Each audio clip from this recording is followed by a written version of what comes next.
Hey, welcome back, everybody. This is Build Better, and I'm Matt. I'll be real freaking honest with you, guys. This week and the last week have been utter chaos. Things were just really busy with work, with the businesses, incredibly busy, actually, in a good way. Plus, I got sick.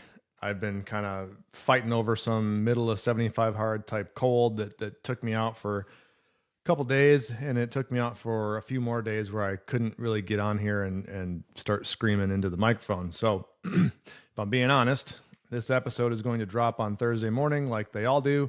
I am recording this on late Wednesday afternoon in between two different meetings. So today's going to be a quicker show. I'm sure you all are okay with me getting through this faster, right? So today I want to talk about something that frankly happened earlier this morning. So we had one of our very long, very intense monthly leadership meetings this morning. This is a 3-hour engagement with my leadership team, and it's a way for us to tackle really significant issues in the company and hopefully solve them in the time that's allotted. 3 hours is a long time. But if I'm being perfectly honest, the last few of these we've done, we've really nailed some high level topics, and we've gotten through them. We've come up with some pretty good solutions. So that's what we do. So today's monthly leadership meeting was about 3 different topics. The one we're going to really touch on in the show is staffing, scaling people, really. So we are in a period of growth, right? There's no mistaking it. There's no falsifying the records. There's no us hiding behind anything. We are a growing company, and we've been growing, leaps and bounds for the last, 6 years or so, and our trajectory is continuing. Well, in order for us to continue to grow at the pace that we want to, we have to continually scale our people. And by scale our people, I mean add new people to our team. There's both adding people and there's building efficiencies so that the existing people we have can really perform to the fullest of their ability. But today we're going to talk about adding new people. It's a scary friggin' thing to add new people to a company the size of ours. If you know us, you know what size we are, you know our head count, and even adding a few people is a big deal. So we sat down as a group today. We hashed out exactly who we need and what roles we need to have filled here in the relatively near future. And this is based on our trajectories for the year. This is based on projects we've already signed up, work we already have in the backlog, things in the hopper.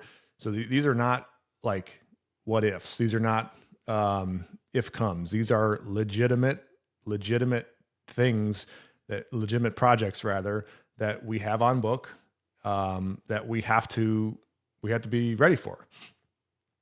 So we come up with this full list of all these people we need, and my God, man, it's a list. Huh, holy shit! This is part of leadership that they don't teach you in anywhere. They don't really teach you leadership, period, do they? So we come up with this list. I'm not going to tell you how many people we're looking to hire. I can tell you if you're looking for a new career and you want to come somewhere that has an amazing culture and a great future, you should look me up on LinkedIn and we should talk. Outside of that, it's people, and people are the hardest part of business. They're the hardest part of leadership.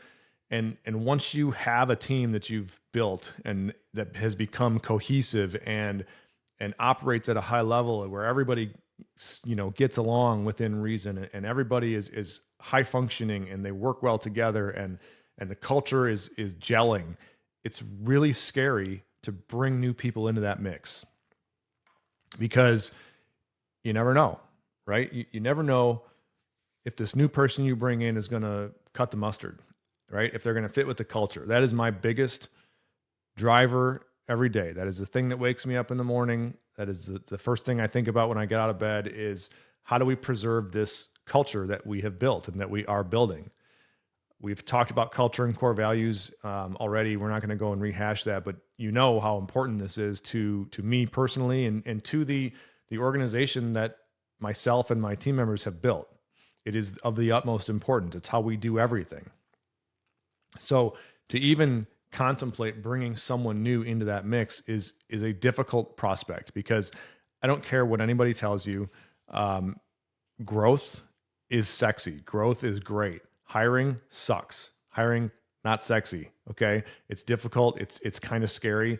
There is very little in the grand scheme of things that you can actually learn about another human being in the period of, pick your poison. How long is your interview process? Half hour, 45 minutes, an hour? I don't care if it's a day. Let's say you just take 8 hours with somebody. You'll know more about them in 8 hours for sure than you would in half an hour or a quick 15-minute phone call, but you never really know who they are. Okay. You never know what happens to a person until they are stress tested literally right there in front of you. And it's scary, because if you bring in the wrong people, the wrong person, even just one bad apple can spoil the whole bunch, right? So if you bring in the wrong person and they don't fit your culture, or something happens where they're not bringing the energy that you need in your organization, it's miserable. It is a miserable process. I've gone through it. I've made those mistakes. I've had to make drastic decisions to fix those mistakes, and none of the above are any fun. It sucks. It's the worst part of leadership, period. But what you're doing is you're multiplying communication lines, right? You're multiplying cultural values. You're multiplying everything in your organization. And so you have to really focus on what you're doing. You have to narrow down a system so that you can, in fact, know this man or this woman as best as humanly possible in as little amount of time as possible. Obviously, we don't all have time to do an 8-hour interview. I'll be honest, I've never done an 8-hour interview. We don't have time to do 4, 5, 10, 15 interviews with the same person. It's not fair to my team who has to do it. It's not fair to the candidate who has to do it either. That's a lot of commitment to ask somebody to keep coming back, or keep picking up the phone, or keep getting on the Zoom call. So we seek to try to shortcut the process, shortcut the natural learning curve of humans, and to try and figure out a way to really peer into the soul of someone, to be as certain as we possibly can that they're going to fit with our culture, with our team that we're growing here. You know, it takes years and years to build a solid culture in this industry, especially. It can take months to erode it, to erupt it, to completely upend it and ruin it. And I've seen it happen. I've been at other firms where this has happened, maybe not that quickly, but it's ugly. And the last thing I'm going to do is allow that to permeate, allow that to happen within the walls of our companies. So it's not an easy task. It's not easy for a candidate to go look for a job. Everyone knows that. Everyone's done that at some point in time. But to find candidates that actually fit what you're looking for is very difficult. You know, skilled labor and all of the shortages that we talk about so much in the Build Better Foundation, those are legit things. And I feel unendlessly bad, and I don't even know how to explain it sometimes for our subcontractors and our trade partners, the people that rely on labor to do what they do for us. It's difficult for us to find people, but our labor demands are minimal as a general contractor. Our electricians and our plumbers and our HVAC guys and, you know, our painters and our flooring guys, they need people.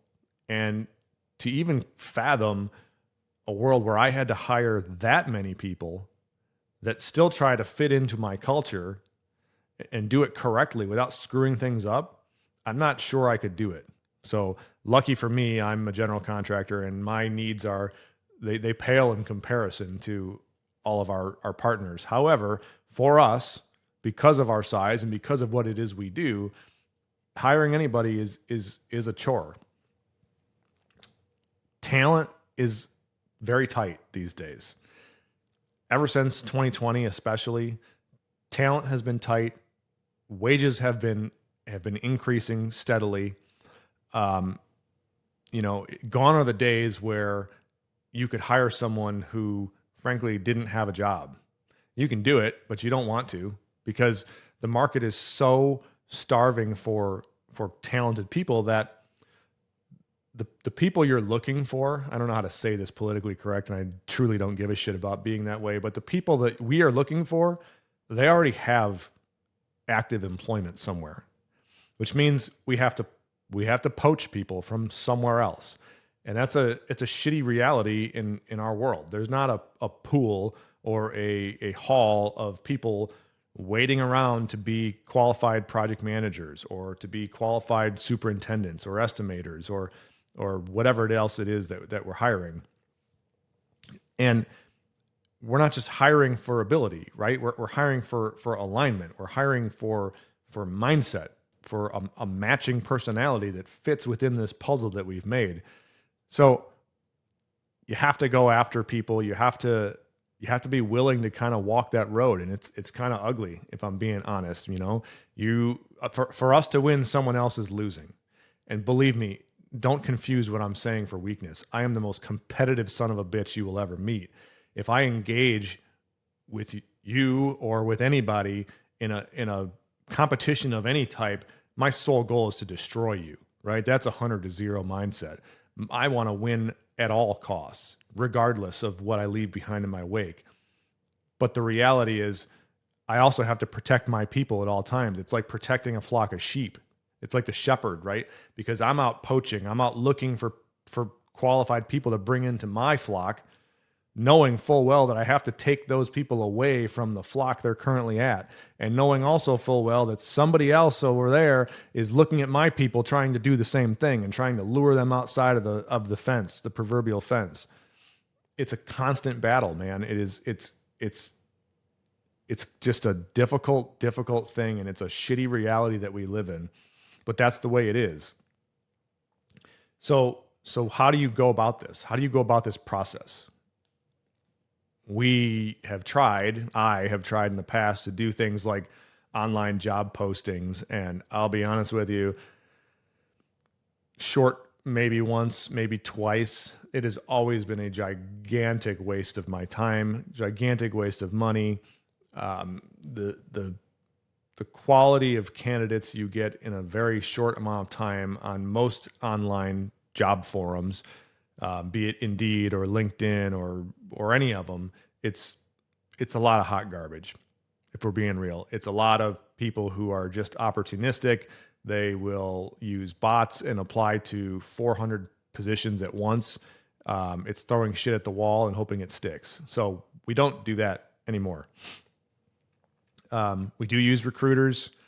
You can have your opinions on how the recruitment industry works, especially in construction. I certainly have my opinions, and we can discuss that at another time. But we do have some recruiters that work for us. We also do a lot of in-house recruiting.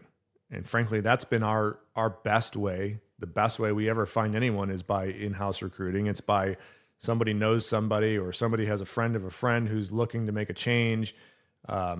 Anytime we can do that, we're going to opt for it, because, when you have a personal touch, when you have a personal relationship with someone, even if it's, third degree or fourth degree, it still gives you a better feeling of comfort for who this person is than looking at a damn resume. A resume tells you what somebody did. It does not tell you how they think. It does not tell you how they act. It does not tell you how their personality is. And again, I mentioned pressure test. That's the ultimate key, is seeing how people react under tension, under pressure. What we do is extremely stressful, especially the way we do it. As a true design build general contractor in the development space, we take on exorbitant risks. We take on the lion's share of the chaos of construction and development. We do it for our clients. Excuse me. We act as a true fiduciary to our clients. And because of that, the pressure adds up with people. It can make or break someone very, very quickly in our space. And we have to be cognizant of this when we're doing our recruiting, when we're interviewing, when we're talking with folks, that, are they going to make it? Are they going to fizzle out? Are they going to be able to take the heat? And sometimes the answer is yes. Sometimes the answer is no. Sometimes we get it wrong. Luckily, more often than not, we get it right. And that's how we built a team we have. So there's always tension involved in this, right? We have a need to fill these open seats, quote unquote, fast, right? We don't want to sit on this forever. We have deadlines we have to maintain, but at the same time, while we have to keep up with workload and we need to be able to say yes to opportunities, bad hires will cost more than an empty seat.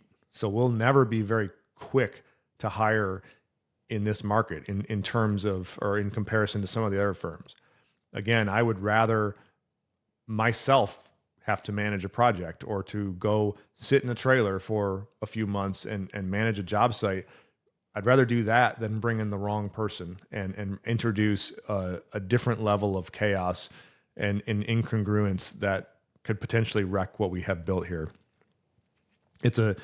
There's always a short-term versus long-term comparison, right? It's a double-edged sword, and you have to look at that both ways. Are you going to protect your standards? Are you going to protect this house? Are you going to protect the team dynamic that we've built? I vote yes for all of those above almost anything.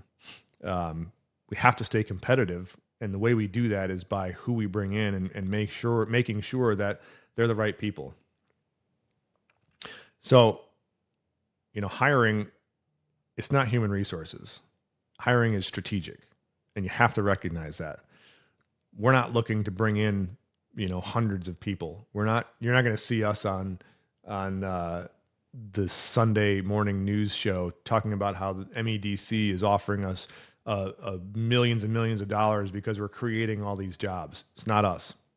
So it is very strategic. It determines and helps to balance our trajectory in what we're doing. Every single person that we bring into this company helps to shape the company as a whole, and it helps to shape our future. It's powerful. So I'm gonna cut this off here pretty soon because I'm starting to get the sore throat again. But here's what I'll leave you with. If you're growing, what are you doing to protect your culture? If you're the leader of a team or the owner of a company or whatever you want to call it, how do you protect your culture when hiring, when scaling people? Are you chasing capacity? Are you hiring for skill only? Or are you working to hire for your standard? I can tell you what we are pointing towards. And I can tell you that it's not growth that will end up breaking companies. It's compromise.